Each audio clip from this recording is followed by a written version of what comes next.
অনেক শখ করে করছে আদম রে পয়দায়াম আল্লাহর কাছে দায়ুয়া দায় আল্লাহর কাছে দায়ুয়া দায়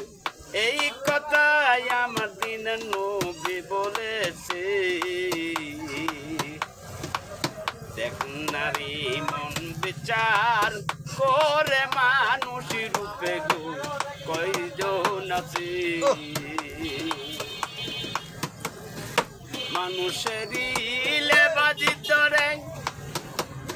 অমানুষেরই গাদ্দারে করে মানুষ নামে কলঙ্কিনী তারা মানুষ নামের কলঙ্কিনী এই দুনিয়াতে শান্তিতে চলি দেখ নারী মন বিচার করে হয় রে মানুষ রূপে রে কয়জন আছে